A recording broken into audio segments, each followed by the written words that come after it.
Hi, it's me again. Okay, so today I want to talk about a ratio. It's at the front of your funnel. It is the source of many problems for salespeople, founders, etc. People who talk to other people wanting there to be buyers.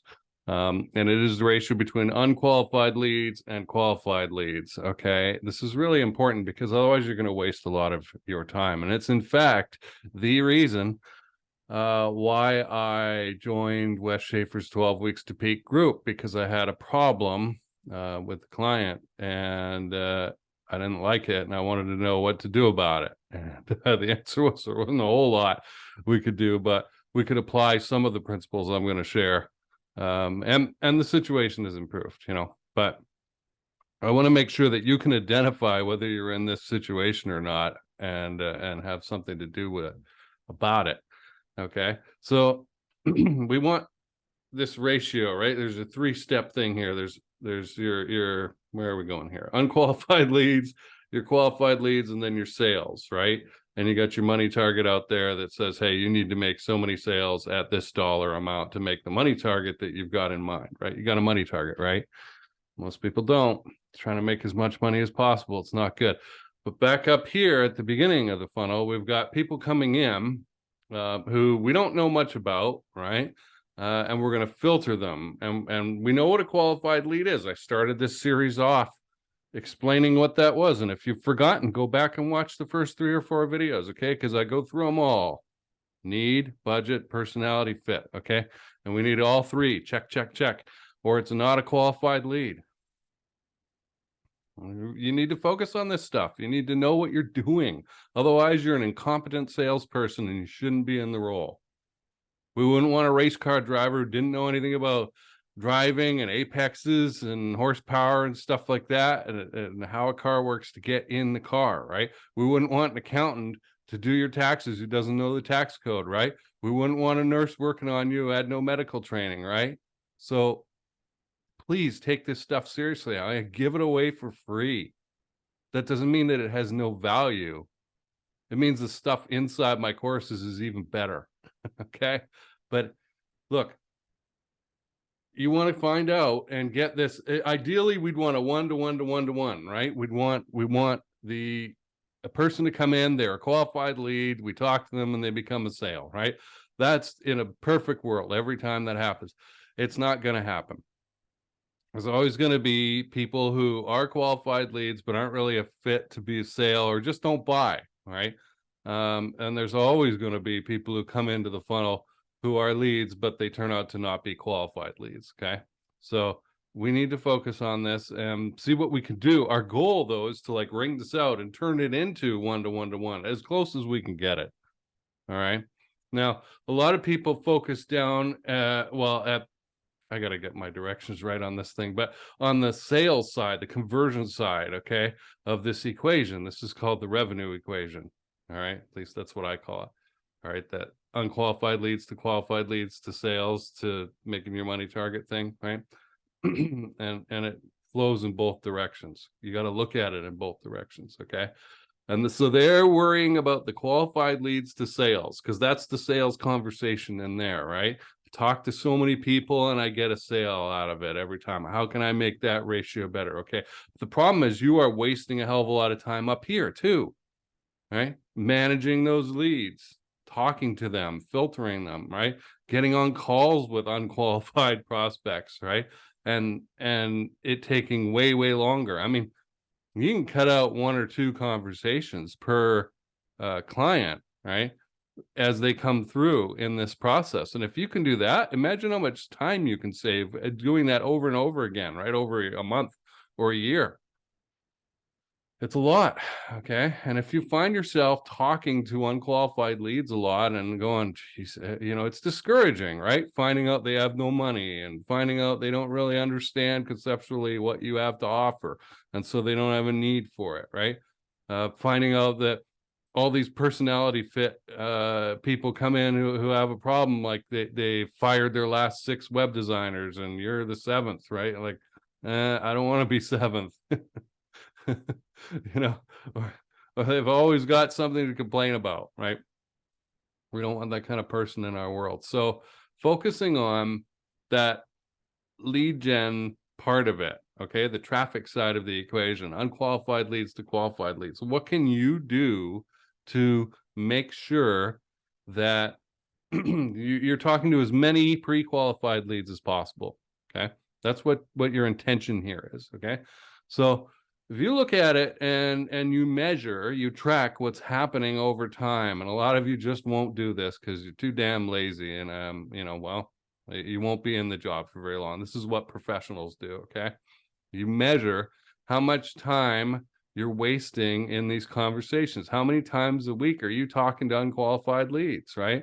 Versus the number that are qualified. And if that ratio is 1-to-1, great. If that's very unlikely.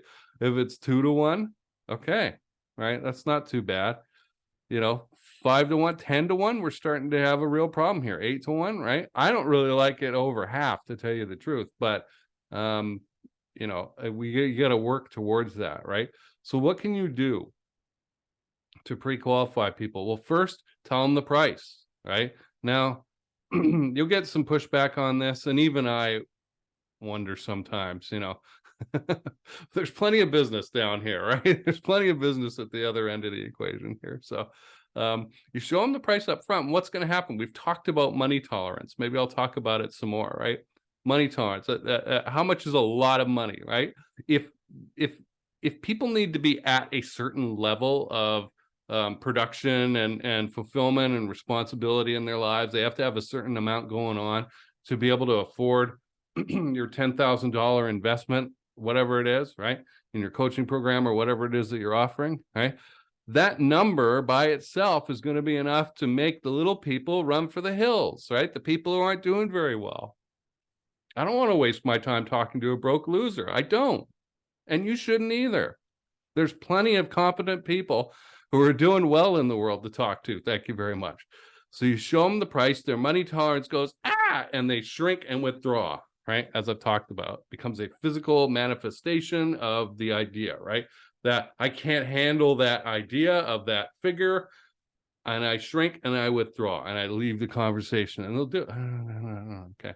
Okay. The second thing you can do to filter these folks before you talk to them is send them information conceptually about the offer. Okay.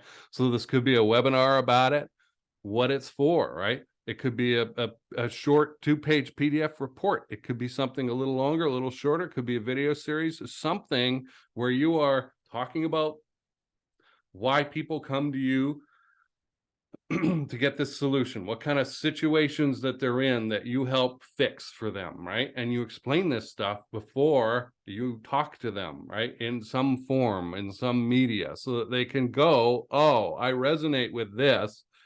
And then when you get on the conversation with them and you say, hey, so why did you want to book the call? Oh yeah, I read your report or I watched your video, and yeah, this reason or these 2 reasons really stood out to me. Like, that's neat. Like, you just did part of your qualifying work up front here if you do that. Okay. This is very valuable stuff.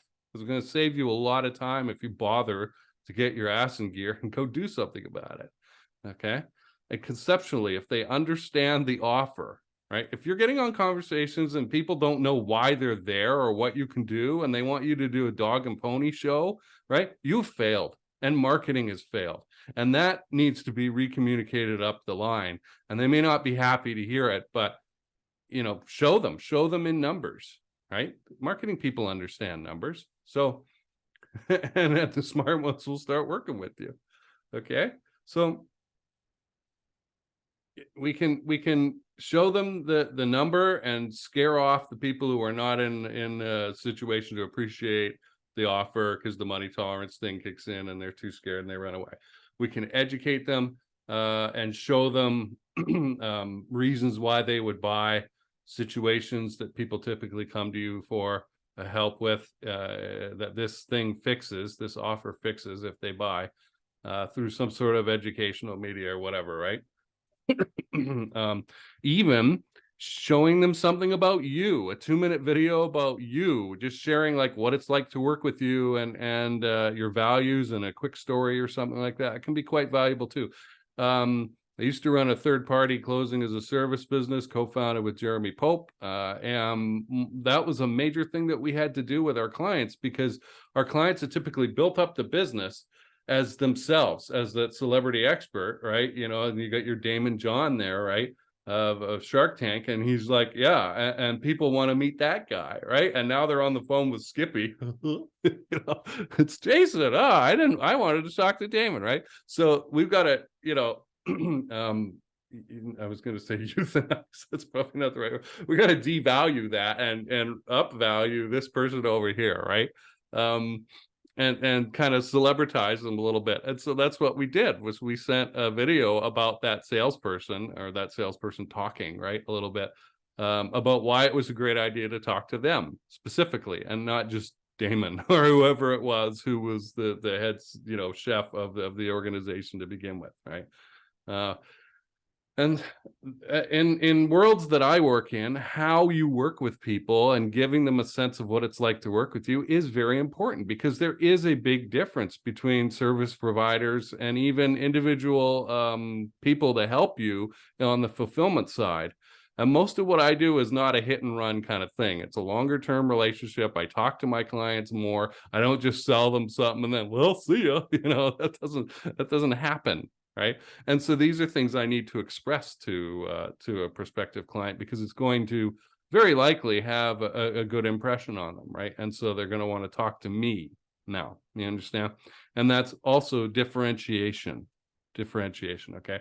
So this video has gone on too long, but I've shared 3 things here that you could start putting into place and start tracking, like unqualified leads versus qualified leads, right? And the conversations you're having, how much time are you wasting? How many conversations a week are you wasting talking to people who are just never going to be qualified versus qualified? And how are you going to change that, right? And I guarantee you start messing about, you start improving the funnel up here, it's going to have an impact down here on the revenue side for you, okay? Because you do not want to be wasting time talking to unqualified prospect after unqualified prospect. As a closer, it is depressing. It sucks the life out of you, okay, to be talking to all these broke people who don't have anything going on, right? And dreams of someday, right? And they can't afford your product or service, and their money tolerance is low, so they shrink and disappear.